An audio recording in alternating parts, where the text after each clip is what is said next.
এরপর আল্লাহ গুরুতর একটি বিষয় নিয়ে কথা বলেন। এই বিষয় নিয়ে কথা বলে আমি আমার কথা শেষ করতে চাচ্ছি। যদিও আরও অনেক কিছু নিয়ে কথা বলা যেত, কিন্তু এই বিষয়টিকে আল্লাহ এত বেশি গুরুত্ব দিয়েছেন যা বলার মতো নয়। ঠিক যেভাবে 3টি আয়াত রয়েছে শেষ বিচারের দিন নিয়ে, এখানে পাচ্ছি ওয়াল্লাযীনা হুম লিফুরুজিহিম হাফিজুন ইল্লা আলা আজওয়াজিহিম আও মা মালাকাত আইমানুহুম ফাইন্নাহুম গায়রু মালুমিন ফামান ইবতাগা ওয়ারাআ যালিকা ফাউলাইকা হুমুল আদুন। 3টি আয়াত একই বিষয় নিয়ে, আবারও একমাত্র অন্য আরেকটি বিষয় যা নিয়ে 3টি আয়াত এসেছে।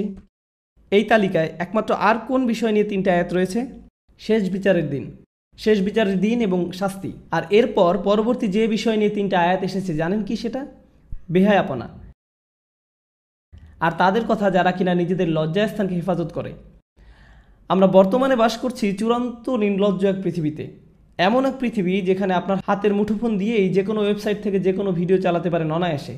পর্নোগ্রাফি ইন্ডাস্ট্রি বর্তমানে একটি $multi-trillion ইন্ডাস্ট্রি, যার উদ্দেশ্য এবং কাজই হলো আপনাদের প্রত্যেকেই যেন কোনো না কোনোভাবে এসব নোংরামির ভোক্তা হন, এবং প্রতিটি নারী পুরুষ ও শিশুর সামনে এগুলো যেন উন্মোচিত হয় তা তারা আশা করে।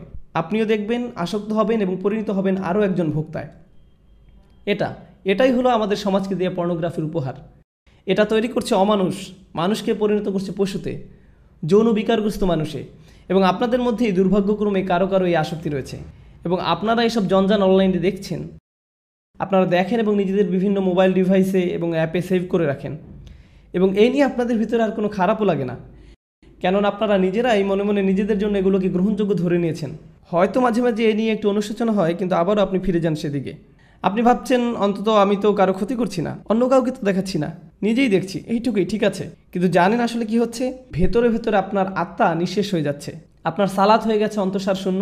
সে সময় আপনি একটু চোখের পানি ফেলতে পারেন না, কেননা আপনার হৃদয়ে আল্লাহর ভয় এতটাই কমে গেছে। কারণ হলো ওই সমস্ত নোংরামি যা আপনি দেখে আসছেন তারই ফলাফল। এগুলো আপনাকে পরিণত করেছে একটা মানুষরূপী পশুতে, যার ফলে আপনি এখন আর স্বাভাবিকভাবে তাকাতেও পারেন না। যখন একজন নারী আপনার পাশ দিয়ে যায়, আপনি যেন দেখেন একটা মাংসপিণ্ড হেঁটে যাচ্ছে। আপনার দু চোখ সর্বদাই নিরীক্ষণ করে বেড়াচ্ছে প্রত্যেককে। সারাটাক্ষণ আপনি হাঁ করে তাকিয়ে থাকেন, চেয়ে থাকেন, চোখ নামিয়ে নিতে আপনার রীতিমতো কষ্ট হয়। যখন আপনি সাবওয়েতে কিংবা ক্যাম্পাসে অথবা যখন কর্মক্ষেত্রে নয়তো রাস্তা দিয়ে হেঁটে যাচ্ছেন, আপনি পারছেন না নিজেকে সংযত রাখতে। হয়তো একটা বিলবোর্ডের দিকে তাকালেন, আপনি দ্বিতীয়বার তাকান, তৃতীয়বার তাকান। এমন একটা সুযোগ আপনি হাতছাড়া করেন না যা দিয়ে আপনার অন্তরটা কলুষিত হয়। আপনি পরিপূর্ণভাবে একজন আসক্ত ব্যক্তি। তারপর কিনা আপনি আমাকে বলেন, ভাই নামাজে মনোযোগ আনবো কীভাবে? আপনি কোন দুনিয়া বাস করছেন? কোন জগতে আছেন আপনি? ভাইয়েরা আমার, বিশেষ করে ভাইদেরকেই বলছি, জানি কিছু বোনেরও এই সমস্যা রয়েছে। এটা অত্যন্ত দুঃখজনক বাস্তবতা। এটা একটা যুদ্ধ, এবং এই যুদ্ধ যে কোনো সামরিক যুদ্ধের চেয়েও ভয়ঙ্কর। এটি সেই যুদ্ধ যা কিনা ধ্বংস করে দিচ্ছে আমাদের অন্তরকে। এই জিনিস আমাদের ঘর পর্যন্ত প্রবেশের পথ করে নিচ্ছে, রাস্তা বানিয়ে নিচ্ছে। আচ্ছা, আমিও চাই আমাদের সন্তানদেরকে এসবের হাত থেকে যত দূর সম্ভব বাঁচাতে, কিন্তু যখন আমার সন্তান স্কুলে যায়, সেটা ইসলামিক স্কুলই হোক না কেন, খুবই উজ্জ্বল সম্ভাবনা রয়েছে যে কেউ একজন হতে পারে তারই এক বন্ধু তার আইপ্যাড বা অনুরূপ কোনো মোবাইল ডিভাইস নিয়ে এসে বলবে, দেখো দেখো সবাই। এটা খুবই বাস্তব একটা চিত্র, মোটেই কাল্পনিক কিছু নয়। এজন্যই আমাকে আমার সন্তানদেরকে প্রস্তুত করতে হবে এই কুৎসিত কদাকার জগৎ সম্পর্কে, যার মুখোমুখি তারা হবেই এক সময়। এর থেকে পালানোর আর কোনো পথ নেই, আসলে কোনো মুক্তি নেই। আপনারা ইসলামিক লেকচার দেখছেন ইউটিউবে, নিশ্চয়ই দেখে থাকবেন যে সেখানে যে কোনো ভিডিওর পাশ দিয়ে ফলো আপ ক্লিপগুলো দেওয়া থাকে, তার মধ্যে একটা না একটা বাজে জিনিস থাকবেই। আর আমার মনে হয় না এটা নিছক দুর্ঘটনা। এমন না যে সব কিছুতে আমি ষড়যন্ত্রের গন্ধ পাই, তবুও আমি মনে করি না এগুলো এমনি এমনি হচ্ছে। আর আপনাদের বেলায় আসলে কি হয়? আপনি একটা ভিডিও দেখছেন, পাশে একটা বাজে জিনিস দেখে ক্লিক করলেন, আবার আরেকটাই ক্লিক করলেন, আবার আরেকটাই ক্লিক করলেন, শেষ পর্যন্ত গিয়ে ওইসব জঘন্য কিছু একটা আপনি দেখে ফেললেন। ওয়াল্লাযীনা হুম লিফুরুজিহিম হাফিজুন। বিশেষত যখনই লজ্জাস্থানের ব্যাপার আসে, তারা তা হেফাজত করে।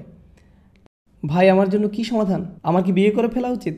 দেখলেন না ওই দিন যেমন একজন জিজ্ঞেস করলো, আমি কিভাবে এখনই বিয়ে করতে পারি? না রে ভাই, এই জিনিসের সমাধান বিয়ে নয়। আপনি যদি একজন যৌন বিকারগ্রস্ত হয়ে থাকেন, তবে বিয়ের পরেও আপনি তাই থাকবেন। আপনার এখনই লজ্জা না থাকে তো বিয়ের পরেও আপনার লজ্জা থাকবে না। সত্যি। আপনি ভাবছেন বিয়ের মাধ্যমে আপনার সমস্যা শেষ হবে? না, আপনার সমস্যা বিয়ে নয়, আপনার সাহায্য দরকার। আপনাকে এসব বন্ধ করতে হবে।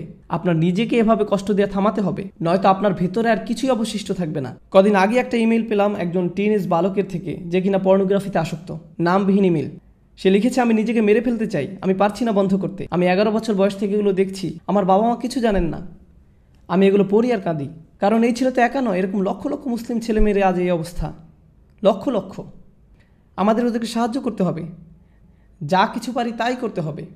এগুলো প্রতিরোধ করার জন্য আমাদের $1 ট্রিলিয়ন বিজ্ঞাপন ব্যবস্থা নেই। আর এটাও আমার জন্য বলাটাও বাস্তবসম্মত হবে না যে এইসব ফেসবুক, ইউটিউব, টুইটার, ইন্টারনেট এসব হারাম। এটাই বাস্তবতা। এগুলো এখন অক্সিজেনের মতো একটা স্বাভাবিক ব্যাপার। আমরা শুধু যা করতে পারি তা হলো আমাদের তরুণদের সাথে এ বিষয়ে পরিপক্ক কথাবার্তা বলতে হবে এবং তাদের শেখাতে হবে কীভাবে এইসব জিনিসকে মোকাবেলা করতে হয়, এগুলোর ফাঁদে না পড়ে। এখানে যারা প্রাপ্তবয়স্ক আছেন, ইন্ডিয়ান মুভি দেখা বন্ধ করুন ভাই। আপনি কেন এসব লেকচারে অংশগ্রহণ করছেন? কথা বলছেন সালাত নিয়ে, সালাতের গুরুত্ব নিয়ে, অথচ নিজেদের সংযম ধরে রাখতে পারছেন না।